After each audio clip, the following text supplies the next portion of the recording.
Buenos días.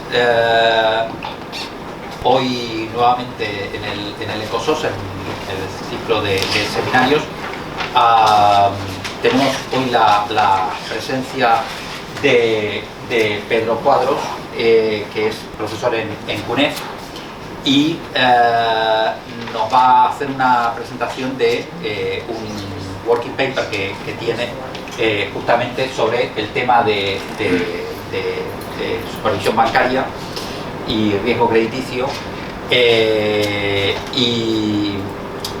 Pedro es una persona que se doctoró en Granada, y tiene una gran experiencia en todo el tema de banking. Y bueno, en realidad lo conocí en una conferencia de criptos, en realidad, digamos, pero también va hacia el lado bueno de los bancos, en parte de criptos, se dedica a cosas buenas.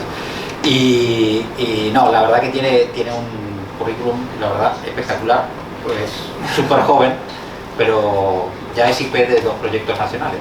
O sea que la verdad que tiene, no sé, pues un currículum impresionante. Así que la verdad que encantado de tenerte aquí, Pedro, y nada, te dejo a cargo del seminario a ver qué nos explicas. Pues muchas gracias, Aurelio, por la invitación y a toda la universidad. Estoy encantado de estar aquí en Reus presentando este paper. Como todo lo tiene preparado en inglés, sí, to English, so sí. from now on, Sí. well, thank you again for the invitation. It's my pleasure being here in Reus for the first time presenting this paper. As Aurelio has told, I'm doing research in banking. Well, it's true that I have opened my mind, and I'm also doing research on financial digitalization, fintech, and that's why I met Aurelio in that conference. But this paper is more pure banking, and it's based on banking supervision. Why? Because we won a research grant on banking supervision, and that's why we have a couple of papers dealing with this issue. Okay. So this is a joint paper with my colleague Carlos Salvador and Nuria Suarez from the University of Valencia and the Autonomous University of Madrid. Well, I haven't said, but whenever you want to ask me, you can stop me, and if there are any questions and comments, I will be happy to answer all of them. So let me start trying to summarize in just one slide what is this paper about. Well, in this paper we try to examine empirically the impact of the architecture on banking supervision, on the impact of the architecture of banking supervision on sovereign risk. So we want to relate what is the banking supervision is likely or not to affect the level of sovereign risk. And this is relevant because we have seen that an efficient banking supervision may cause trouble for the sovereigns, and we all saw that during the global financial crisis. During the global financial crisis, we saw that when banks were having troubles, at the end the governments were the one having troubles. And also this is reflected on the sovereign rating adjustment, the downgrades. You know that countries are rated, and some of the countries have been downgraded, they have decreased their rating, mainly because a high level of risk coming from the banking sector. So what's happening in the banking industry at the end is likely to affect, at the country level, is likely to affect the solvency of the whole country. How are we going to address this question, which is, as I said, empirically? Well, we are going to use a quasi-natural experiment that was the implementation of a supranational banking supervisory framework that was the single supervisor mechanism. I will later on explain you what is this about, but just in one sentence, with the single supervisor mechanism, the banks, the most important, the largest, the most significant bank, they started, from that moment on, they started to be supervised, not by the national supervisor, like in Spain, Bank of Spain, Bank of France, they started to be supervised by a supranational authority, the European Central Bank. So there was a change from a national-based level of supervision to a supranational level of supervision. And we're going to use that as a natural experiment to see to what extent that change in the architecture, in the design of banking supervision, is likely to affect the sovereign risk. And we're going to use a different approach where there are some countries where the supervision, as I said, they're going to be the treated one, the supervision chain from a national basis to a supranational one, while in the other European countries, the supervision always remain at the national level. Okay? And importantly, we're going to measure this sovereign risk using the sovereign ratings. It's true that there are other measures of sovereign risk, like the CTR Express, but I will later explain why we use the sovereign rating. But within that, and there is literature on that, showing that the sovereign rating reflects a more long-term view of the creditworthiness of the country. They tend to reflect more that vision of the long term, and also the change in the sovereign rating. They reflect to what extent there is an important change in the level of risk of the country. Don't worry, because we will also use as a robustness other measure of sovereign risk like the CDS spread. They are highly used more in the final literature. Okay, so let me move on with the motivation. Well, we have seen that banking supervision is important because it affects bank's performance, credit supply, efficiency, stability. So bank supervision has become important. And also the effects of banking supervision, the relevance of banking supervision goes beyond the financial entity and bank stability. It's not only important for banks and for the stability of the banking sector, but it also has an impact on the real economy, and there are papers showing that depending on the level of supervision, at the end this is likely to affect the credit which is provided to firms, and at the end this is likely to affect the investment decision of firms, and that investment decision of firms is likely to affect the real economy. And we have seen that also the importance of bank supervision. We have seen to what extent it's important with the recent failure, the last year's failure of the Silicon Valley Bank. In the Silicon Valley Bank, even the supervisor, the regulator, the US regulator, in that case, the supervisor, the Fed, realized to what extent the level of supervision, having a poor level of banking supervision, is likely to have an impact, is likely to have systemic consequences for the whole economy. So banking supervision seems to be relevant not for the economy and for the financial system, but what seems to matter in order to have an efficient level of banking supervision is the design. Because banking supervision is always there. I mean, all banks are supervised all over the world. No matter the country, there is always a supervisor. What matters is the kind of supervision, how supervision is designed. And this is what we want to examine in that paper. To what extent the design of banking supervision is likely to have an impact on sovereign risk. And we want to focus on, there are different types of design of banking supervision, and we want to focus on two types of designs. One, where the supervision is conducted at the national level. You have a supervisor which is close to you, that you have a shared culture with the supervisor, or a supranational supervisor, which is less closer to you, but it could have also some advantages. So we want to see to what extent having a more local supervisor is better or not in terms of sovereign risk than having a more foreign supervisor, but maybe with more power.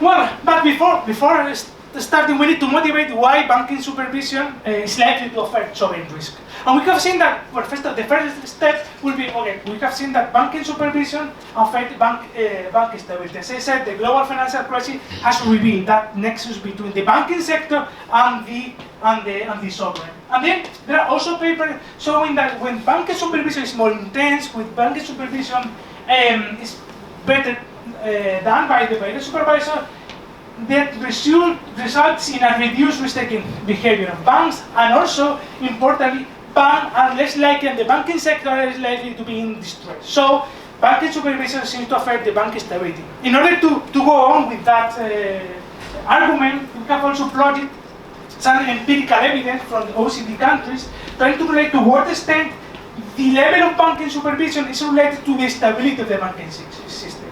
And we have seen, I don't know, but here in the x-axis we can see, here we plot the average tenure of the supervisor that reflects to what extent the people who are conducting that level of supervision at the central bank, they have more expertise or not, and that could reflect, this is a process of the quality of banking supervision. And in the other axis we have here, the other one, the Y one, we have a measure of bank stability. The set score is a measure of bank stability. The higher is the level of bank stability, the more stable is the banking system, the less likely is the banking sector to default. So we have seen that, better level of quality, better supervision is related to having a more stable banking sector. Okay? So it seems that banking supervision affects bank stability. And also, bank stability seems to affect the sovereign risk. We have seen that, as I said, because during the global financial crisis, that was the most extreme case, and we have seen that banking stability is a source of sovereign risk. And that's why the rating agencies, when they have to evaluate country, they include the size and the strength of the banking sector in order to evaluate the creditworthiness of the country. We can see there the quotation from Moody's, where they say that they tend to include, that they tend to analyze the size and the strength of the banking sector, okay? Because at the end this matters. And in the case of Spain, we saw that we were downgraded as a country, no? Spain was downgraded, as also happened with France, for example. We were downgraded just because of a high level of risk coming from the banking sector. And when the rating agency had to do the downgrade, in the announcement they explicitly said that downgrade of the Spanish creditworthiness came through the level of risk coming from the banking sector. So at the end, this is empirical evidence showing that, that what is happening at the banking sector, the level of bank stability is likely, the level of the strength of the banking sector is likely to affect the level of sovereign risk. And here we have also tried to provide more empirical evidence, and we have plotted the level of bank stability, and here the ratings. And we have seen that in countries with a higher level of bank stability, they tend to have a higher sovereign rating. So more stable, having a more stable banking sector is likely to be associated with a high rated country, less likely to default also at the country level.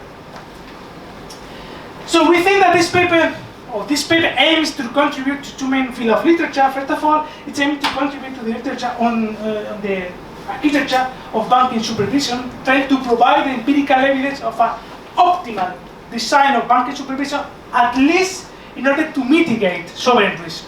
Okay? There could be other outcomes from banking supervision, but it seems that we are able to see to what extent one design could be better than the other to reduce the level of sovereign risk. And that's important, because when the single supervisory mechanism was implemented, one of the objective was try to reduce that nexus between the banking sector and the sovereign.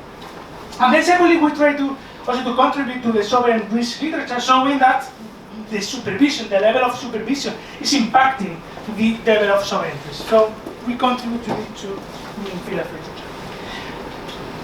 Well, so to what extent banking supervision is likely to have an impact, or what could we expect? That relationship between banking supervision and sovereign risk is more banking are better, or in that case, in our case, having a supranational supervisor is likely to reduce the level of sovereign risk. Well, that's what we want to disentangle and discuss in this slide. First of all, we all know that the nature of and the opaqueness of banks and the system of distorted incentive, because we have a deposit schemes where the deposit are guaranteed at a certain level, did all justify the need of banking supervision. So we all agree that the literature, the economists, we agree that banking supervision is needed.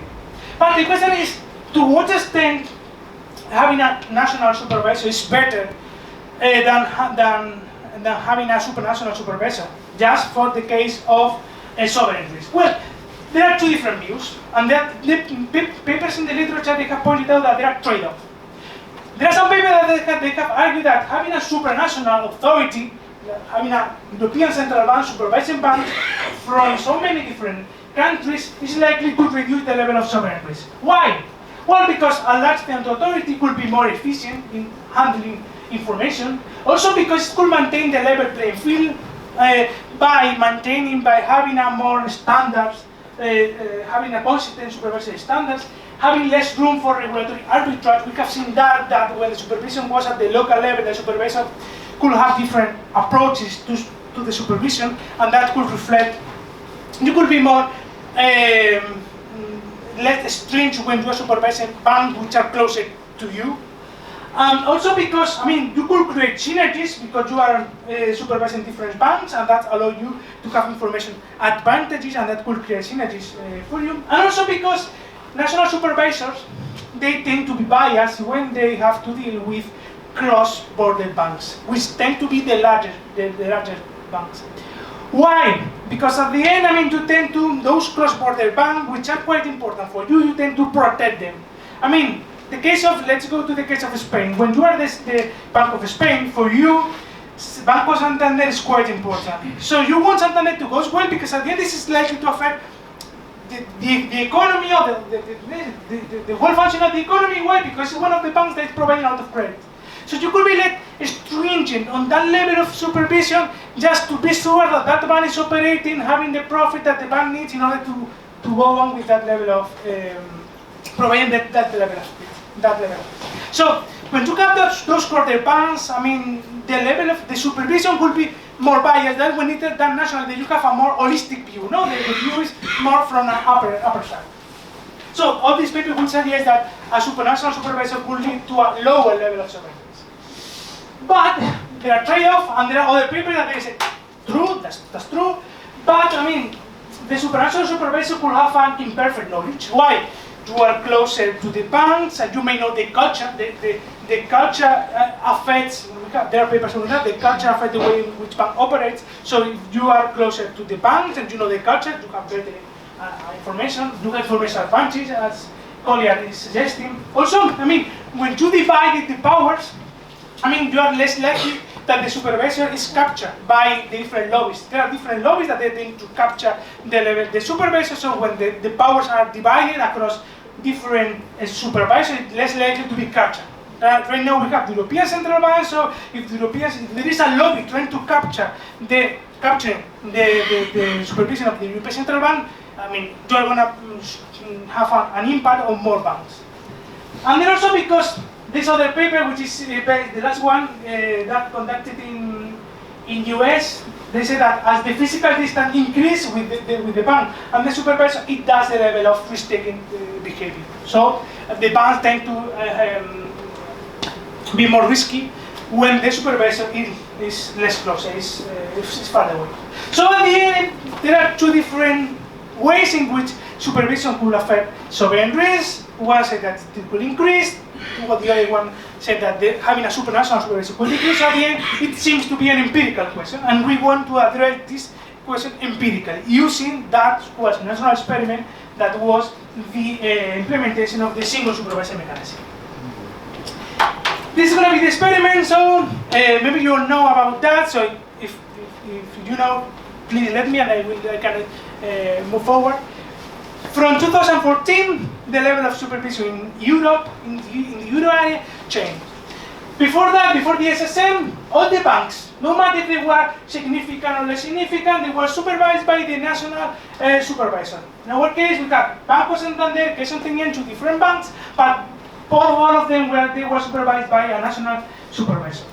From 2014, when the single supervision mechanism was implemented, the largest and the most significant banks, they are going to be supervised from that moment on. They are going to be supervised by a supranational authority. While the less significant bank, the less important, they continue to be supervised by the central bank. And so we are going to use that SSM in order to see to what extent that change in the level of who is conducting supervision is affecting the level of sovereign risk. And you may ask me, Pedro, but who are the significant banks? So mostly, there are 5 criteria. Well, 4 an extra clause where the European Central Bank will say you have to be supervised by me. But mainly there are 4 criteria. But the main one is size. So if your bank, if the total size, if the total asset of your banks is above 30 billion euros, from that moment on, you are going to be supervised by the ECB. It's true that you may think, but what's happening in a country like Malta, where banks are small enough because, I mean, the Maltese economy is quite small, no worry. if your bank represents more than 20% of the GDP, you're going to be supervised. If you don't even represent, your size doesn't represent 20% of the GDP of the country, don't worry. At least the top 3 banks by asset side of the country are going to be supervised by the ECB. So all the countries in the euro area at least are going to have at least 3 banks supervised. At the end, in the largest economy, they're going to be more than 3. Okay. So for us, this is important because why we think this is a good lab? Because I mean, the level of supranational supervision, it's true that you may think, but Pedro, national supervisors, they continue to have a role because they continue to supervise cash and tenure. That's true. But the level of supranational supervision is not marginal. They are supervising the largest bank, the more significant banks. So if there is a connection between banking supervision and sovereign risk, I mean, this is more likely to happen by the more significant banks.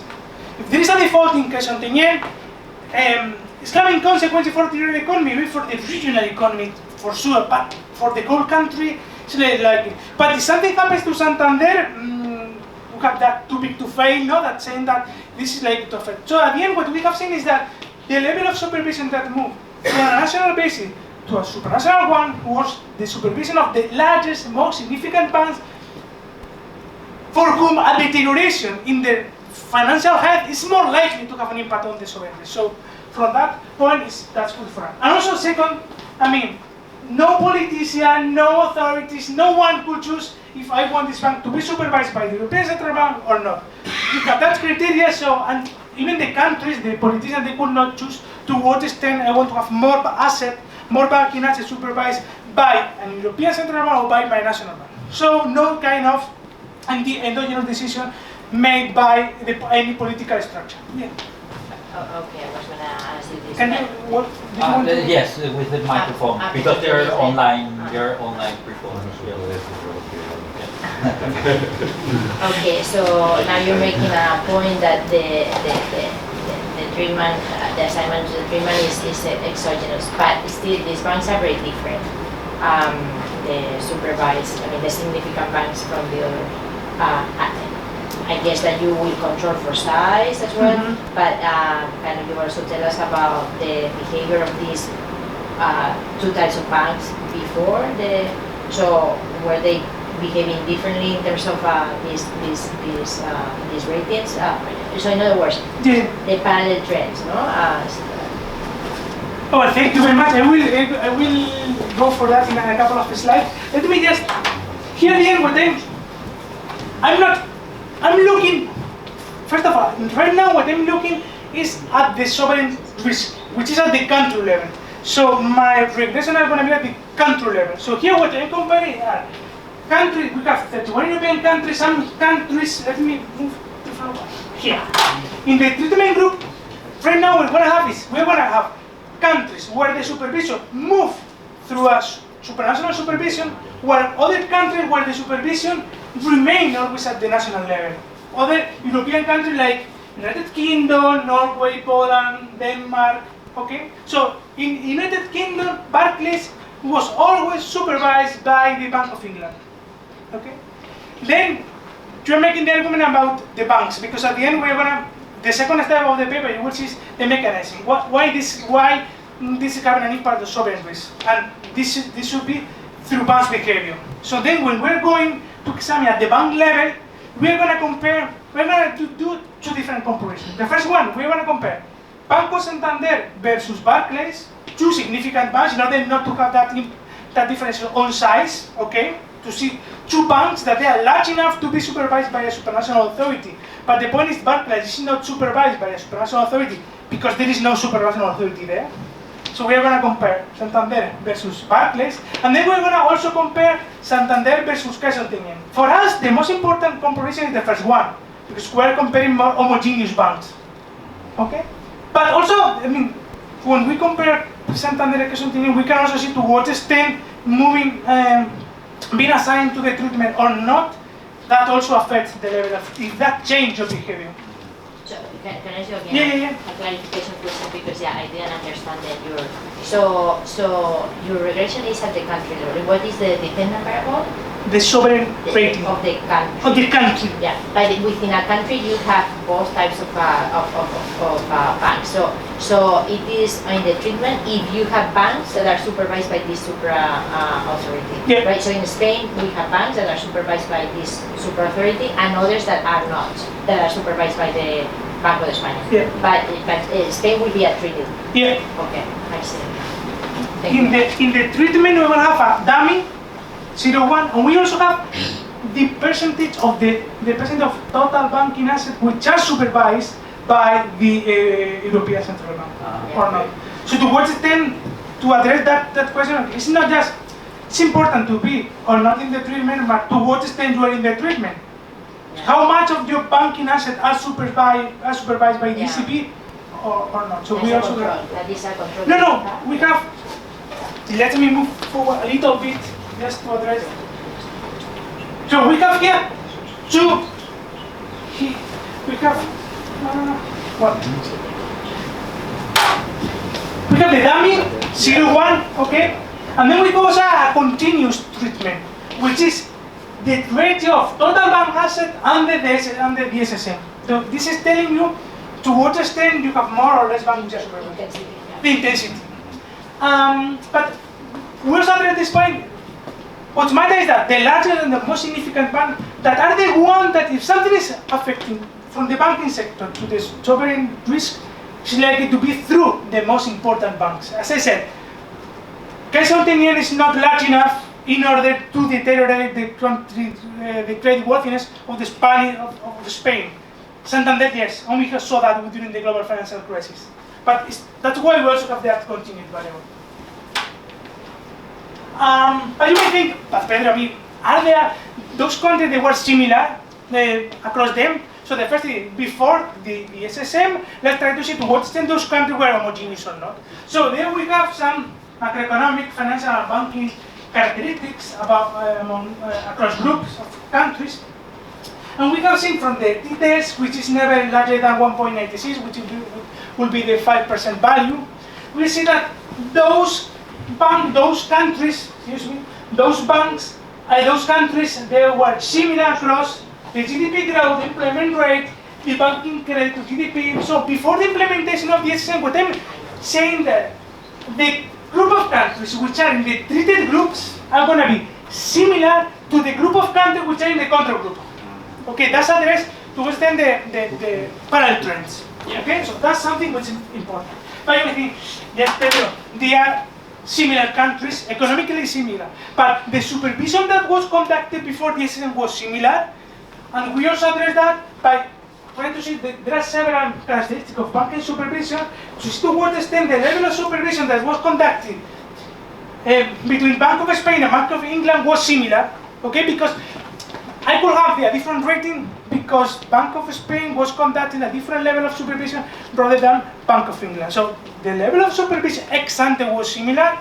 Again, supervisor tenure, which is the number of years that people working as supervisors. To what extent the supervisors are politically independent, to what extent they are liable for the banking sector, or the banking sector have more lobby on them. So different variables, the supervisory power that reflects several things is an index.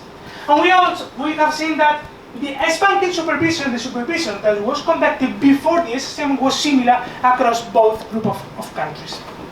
Just one question. Yeah. But it could not be, not just because of the graph, right? But you see an increase in the trends. That could not also be more control, not because of the, no, it looked like it's because of the introduction of the reform, but because of the European debt crisis. So even though if they were not monitored by the European Central Bank, that countries would have been under more strict control by the national banks. So yeah, because it almost coincides in time, right? Yeah, I mean, two things. We try to control for the most as we could.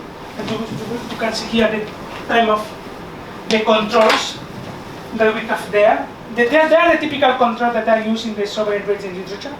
It's not there because in the new version of the paper we also control for other regulatory changes like Basel III, to what extent some countries had banned where additional capital buffer were implemented, like the counter-cyclical capital buffer. So those other regulatory changes they were there. So we try to control. And then the second thing is in the robustness. We also see to what extent after the SSM, the countries evolve in a different way. I mean, those characteristics, the GDP, inflation level, if the variation rates after the SSM were similar or not across countries.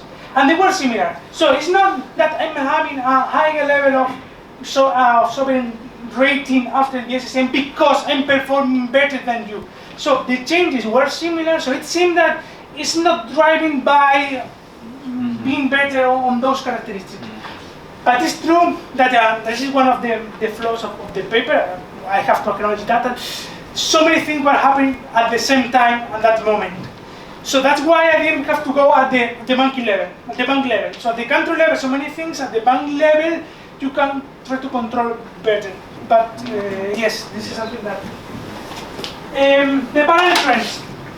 You can see there, and also we have seen to what extent the change in the parallel trend were similar across a group of countries 2 years before. So for the 3 rating agencies and also for the average rating, seems that before the SSM, those countries where the rating, the sovereign rating were changing similarly across countries. So this seems to satisfy the parallel trends assumption.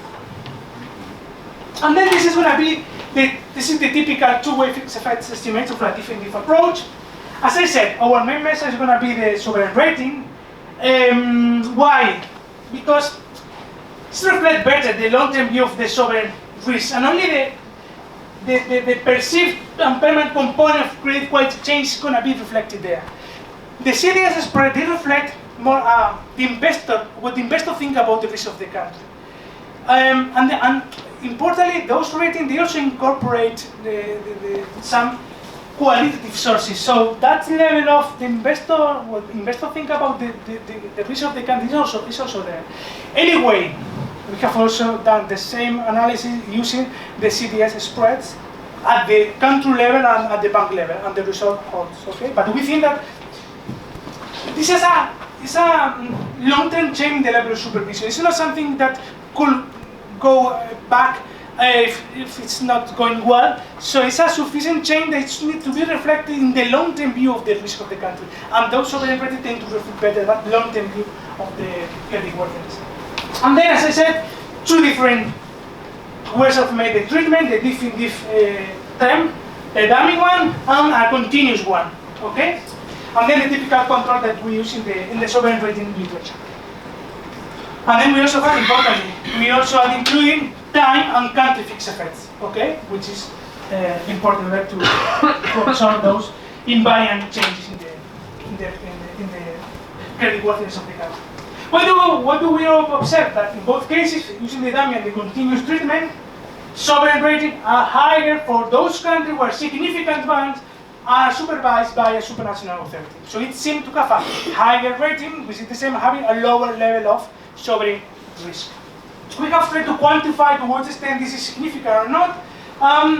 Just using Fitch, for example, the probability of being rated with a AAA increased by 10 percentage points for those countries where the supervision is done at the supranational level compared to those other where the supervision was always at the national level. So it seems also that the impact is statistically significant for some, but also it has an economic impact because the probability of having a AAA increases by 10 percentage points. And then we have also plotted the GIA coefficient of the definitive. So before the parallel trend assumptions seem to hold because the coefficient are equal to 0 3 years before the implementation of the SSM, and after when we say that it's becoming positive and statistically significant. And also important, I mean, even 4 years after it seemed to hold the effect. Why? Because I mean, this is, we think that this is reflecting to some extent that the level of supervision that has changed from with a more perpetual. I mean, the aim is to have a more stable change the level of supervision. That's why it's also reflected some years later. It's not like I'm changing and this disappear over time. Why? Because at the end, my supervision, even after 4 or 5 years, continues to be a supranational authority. You may think, okay, but we thought, but the impact is similar. across the banking sector, and that's what we have done. We have exploited the heterogeneity to see to what extent some countries could be more affected positively or negatively by that change. And we have included some features of the banking sector, like the profitability, concentration, and if they were bailed out before the crisis. Okay. And also some institutional framework. To what extent the level of supervision, the change level of supervision affects also, things like the rule of law, the regulatory quality, and to what extent banks could participate in non-interest income activities, fee-based activities which are more risky. Okay? So there we interact our definitive term with those characteristics to see to what extent the impact of the change is similar across countries. What do we observe regarding here I explored the case of Moody's, but the others are in the paper. We've seen that, for example, in the case of profitability and concentration, we see profitability. Those countries where having a higher level of profitability, the positive impact for the rating is lower. We can read it in a different way. So those countries that have a more distressed banking sector, let's say low profitable, the impact of changing the level of supervision is higher. So if you have a more low profitable level of supervision, more distress, because you have less profitable, it's more likely to be in default, less stable. So if your banking sector is low profitable, you benefit more from moving towards a national supervision. And then if we move to the institutional setting also, those countries where the implementation of law, the quality of regulation was poorer, less strength, I don't know how to say, but it's not as good. The positive impact of moving from a national supervision to a supranational one seems to be larger. So that's reflected to what is then, if you have a worse banking sector, or if your institutional environment, the way in which regulation is applied is poor, you benefit more. So if you were in a worse situation from the banking sector and also institutional one, you benefit more from that change. And that's also good in terms of policy implication. And then, well, fine, Pedro, but why? Why this is happening? No, this is the typical question that we also need to address. The mechanism. Why at the end this is happening? Well, and we have to go at the bank level. Why? Mainly because there is literature showing us that banks do react to the supervision that they have. So if at the end the level of supervision affects the sovereign risk, because they have changed their behavior. Banks who have changed their behavior. Okay. In that sense, there are two main arguments that were made by the Bank for International Settlements in a paper highly cited. They argue that there are two main ways by which banking supervision could affect the level of by which the banking sector could affect the sovereign risk. First of all is through bank stability. Well, we have already discussed this in the paper, but the failure of large and significant banks could result in a collapse in the confidence of the banking sector, prompting deposit and flight and capital flight, and that could disrupt the ability of the sovereign, the ability of the country, in order to get funding, domestically and internationally.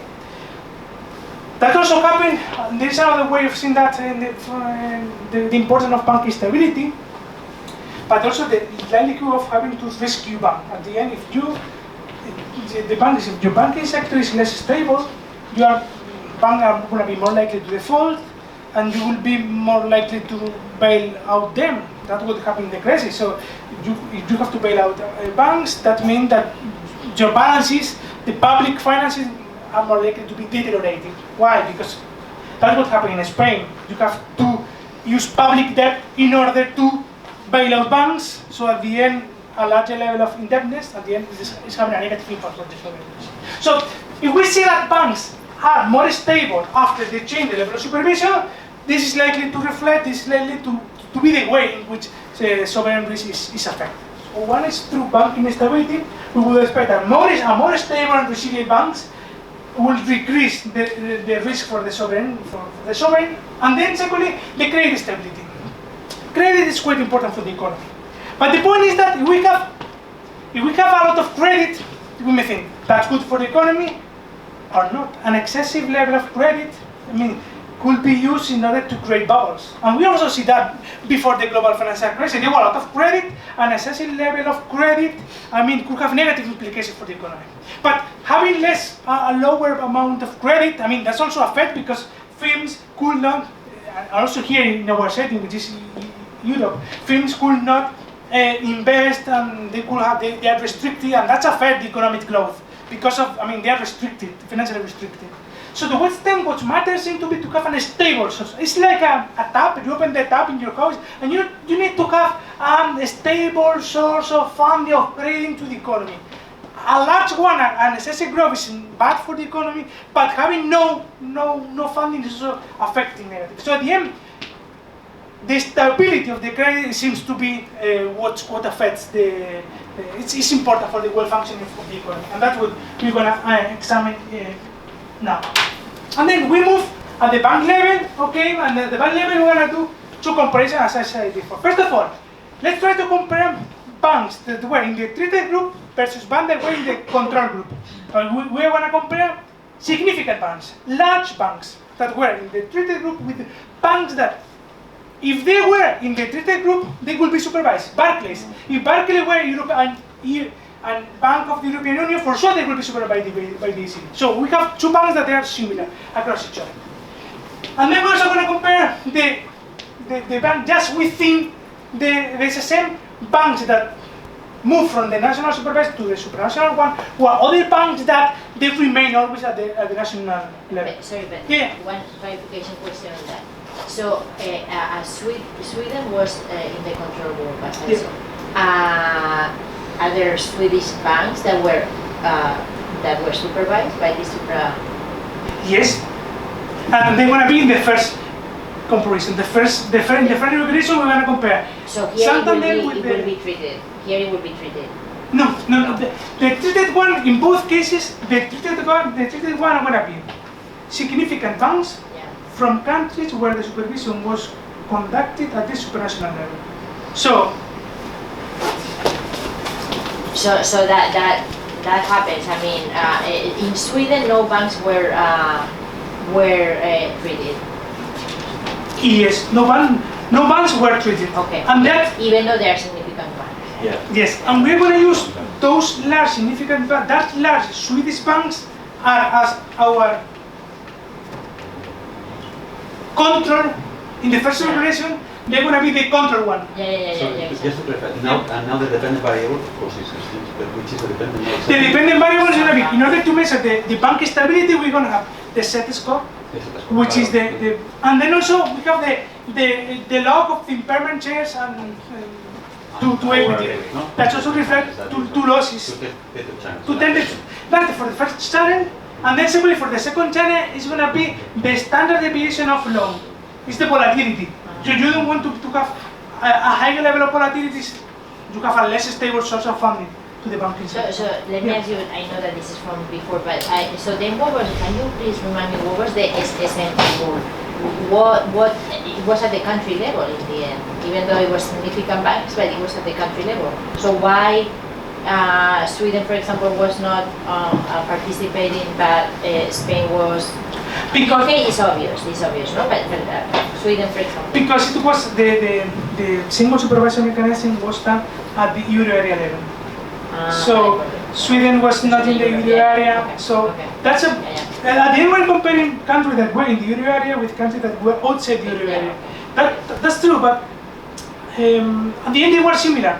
That's what we tried to show here, that they were similar. It's true that and it's true that when you see the banks, the countries, you may say, okay, but there you have France, Germany, you have Italy. True. Also there we have good countries like United Kingdom, Sweden, Denmark. We also have some countries which are less reliable, if we can say that, in both groups. We have, in our case, in the treatment group, we have Malta, but we also have Latvia, Lithuania. In the treated one, we have, it's true that we have Bulgaria, we have Romania. So at the end, the groups across each other, they are homogeneous.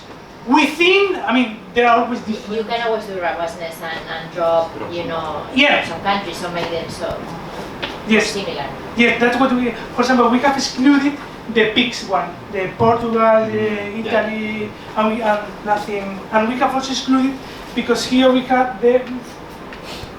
No, it's here.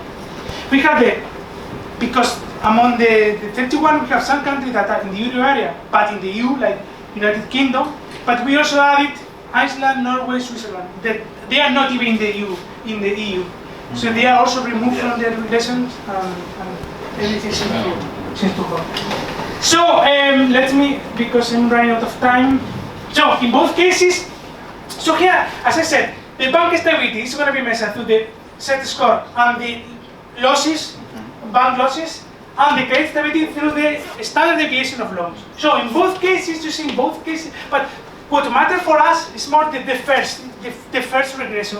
Why? Because then we are comparing more apple with apple. We are comparing large banks, Santander versus Barclays, both significant banks, so no size differences, and the only difference is who is the supervisor. In the case of Santander, the ECB; in the case of Barclays, Bank of England, the Bank of England. So in both cases, we see that for the bank stability, a higher level of stability, higher level of set score, a lower level of low losses in both cases. And regarding the credit stability, a negative sign that reflects that those banks, when banks were assigned to a supervisor, the credit provided to the economy is going to be less volatile, more stable. And those are going to be the channel through which we think that they are going to have an impact on the solvency. We have done also instrumental variable analysis, which are two stages at the country level, and this is also hard, but it's not in the main part of the paper. And then, well, here we have the additional analysis and robustness checks. As I said, we have changed the dependent variable, something similar. We have also changed the level of how to measure bank stability. We have also split the set score, and we have seen, for example, that what matters more is not the numerator, what matters more is the denominator. No? That's important. We have also seen that, but because you may think, okay, the point is that there is a change because from 2014, Bank of Spain is not going to supervise Banco Santander, so I'm gonna be more relaxed supervising bank because I don't have that. I'm only responsible of the less significant banks. So to some extent, that result could be driven by a change in the behavior of the the national authorities, because they are now supervising the less significant banks. So the good one, the large one, are for you, ECB. I only have to supervise the less significant ones, so I don't care about them. So we see to what extent there is a change in the level of national supervision, and nothing happened after the SSM. Placebo experiment, a falsification test, and also an anticipation test, because it's true that it was effective in 2014, but it was announced 1 year before, and nothing seemed to... And what do you do for placebo and falsification test? Can you tell us? Yes, the placebo is try to randomize countries in one in the treatment and the control group, and the falsification test is we move the window to see to what extent nothing happened. We move the window, nothing happened. We move the window before. We are moving the window in 2012, 2000. Because later on, if you move the window, the fact is there. And then we have also changed the way in which we measure supranational banking supervision, trying to have the number of banks supervised by the number of banks, and also the not just the fraction of total banking assets supervised by the ECB, but also how much these assets represent in terms of the GDP of the country. Okay, and things are there. We have also changed. Well, I'm saying that, but everything is there. For example, no? We have also changed the way in which ratings are computed, because typically in this literature we have 21. Notches, they are called notches, but you can reduce them to 12 because there are some notches where there are few ratings. So in some cases we try to match some of them.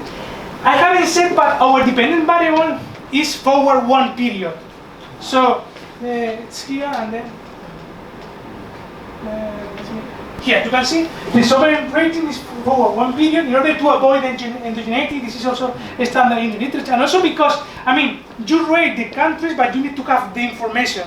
Yes. And the economic information is not the 31st of December. We don't know the GDP growth of Spain. It's later on when you really have the truth, not the real economic information. That's why we also forward the value. But if we don't, nothing happens, okay? And then, as you also suggested, we have here the sample analysis. We exclude the gypsy countries because that only happens because of Spain and the countries that were the most affected during the global financial crisis. Nothing. And we also exclude the non-EU countries, and nothing seems to be there. We also compare within the treaty, only the countries that they are in the OECD because they are more homogeneous. So we try to remove those, in both cases, those Malta, those Romania, those countries that are less powerful, let's say that, in most type of countries. Mm-hmm. And also we exclude countries that were largely bailed out during the global financial crisis. Mm-hmm. So this also seems to be there. So that's all. I'm running out of time.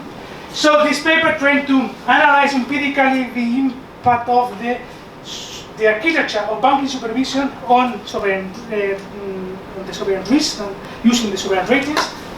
We want to examine the define. We examine the define by focusing on what is better in terms of banking supervision, in terms of sovereign risk, having a national supervisor or having a supranational one. Okay, and we use the implementation of the SSM. What do we find? It seems that moving towards a supranational authority is good because you reduce the level of sovereign risk.